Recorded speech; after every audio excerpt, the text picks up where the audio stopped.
Batman the Dark Knight 23.1, aka Ventriloquist, written by Gail Simone, art by Dare Lise, Santa Cruz. So, Batgirl is the book where Ventriloquist, or at least this version of Ventriloquist, originally showed up. So, just know that that was a thing. We've already dealt with this story arc. It's already been wrapped up, but now Ventriloquist is out again. So we pick up in the middle of Forever Evil.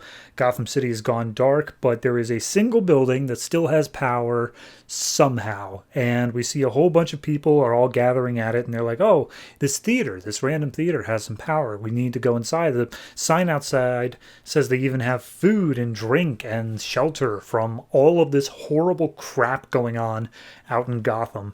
And inside we see giving an interview is the ventriloquist and her dummy.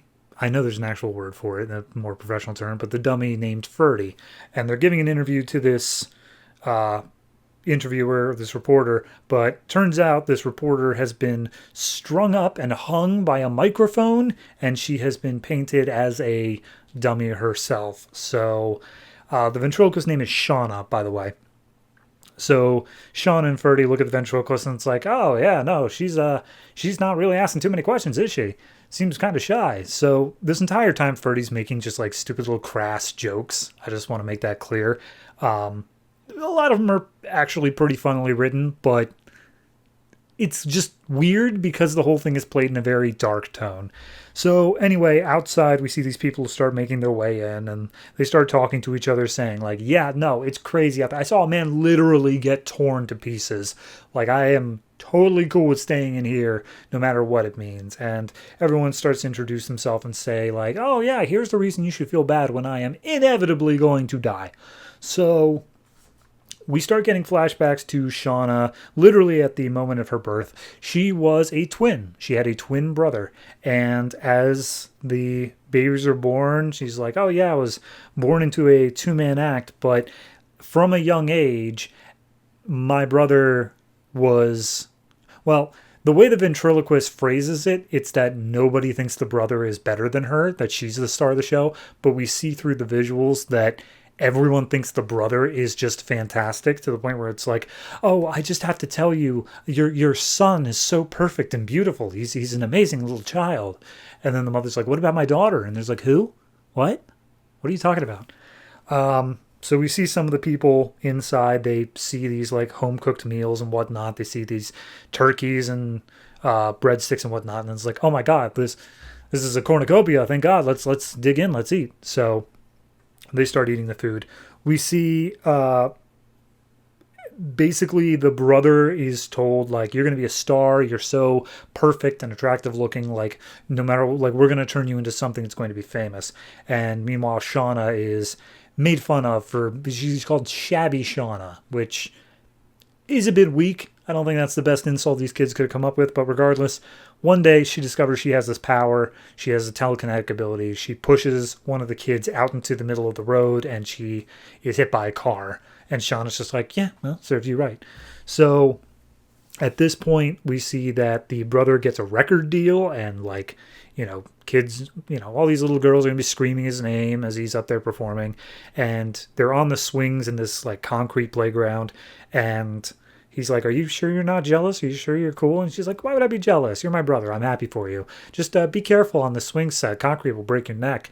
And then she uses her powers to start swinging the swing much higher than he's comfortable with, until finally, because it is a rundown playground, as he's screaming out that he'll quit, he promises. He doesn't even want to be famous. She's like, oh, I don't believe you. Everybody wants to be famous. Swing snaps. He breaks his neck, and Shauna's the only one left.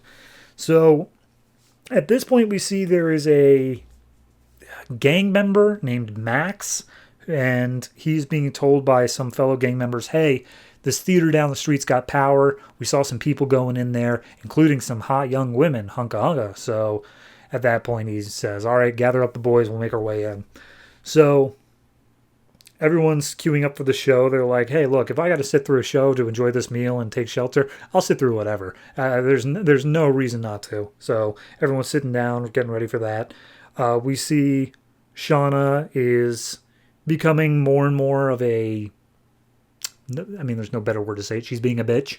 And finally, it goes to the part that we actually saw in the Batgirl book where she arrives at a birthday party for someone in her class. They didn't want to invite her. And she meets up with a clown magician who has this young little dummy, this tiny little dummy that he's using. And Shauna wants the dummy and decides to take it. And turns out she names the dummy after her brother. The brother's name was Ferdy.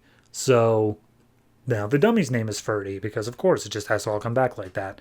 So at that point, they explained, yeah, then the Batgirl story happened when she got older, and she managed to escape from that by using her powers to pull the guns on some police officers, or pull the triggers on some police officers' guns, and freeing herself. So anyway, we finally get to the point where she announces herself on stage. She comes out and she starts doing a show. And just because she looks so gaunt and Ferdy is so, he's throwing out all these crass jokes and he's also unsettling looking, everyone in the audience is like, dear God, we need to get out of here. This, no matter what, like, this is not okay. We need to bail. But everyone's like too scared to move because they're afraid of what's going to happen if they do. Outside, we see the gang members are busting their way into the theater. They actually ram down the doors. And Ferdy's like, oh, hey, I hear somebody coming in. They couldn't wait for the second showing. Come on, Toots, let's go take care of them. So they go off stage as the gang members come in and start attacking the audience. And then we see Ferdy laying on the ground. And Shauna just uses her abilities to use Ferdy to attack all of these people. And like, he has little drills in his hands. He drills into the eyes of the main gang member. Everyone else just starts running away in different directions, and Ferdy just chases them down straight up like out of a horror movie where you just never know where he's going to be. At one point, one of the gang members makes it to Ferdy's dressing room where he has a whole bunch of letters written to Batgirl saying, hey, Batgirl, I think you're so hot. Please don't let Shauna find out, though, because she's so crazy. And Ferdy's like, well, can't let you go with seeing that. So he kills that guy. And finally, yeah, everyone's dead. And Ferdy comes back to Shauna and he's just like, well, I took care of everyone that was a problem. By the way, Shauna, you're actually a really cool person. Like, with all this evil stuff going on outside, you opened up this theater and you brought these people a place to stay. That's really cool of you. You're a good person. And Shauna's like, oh, well, I guess I should mention, I didn't really care for them if they were living or dead. I just wanted an audience. So I poisoned the food before they ate it.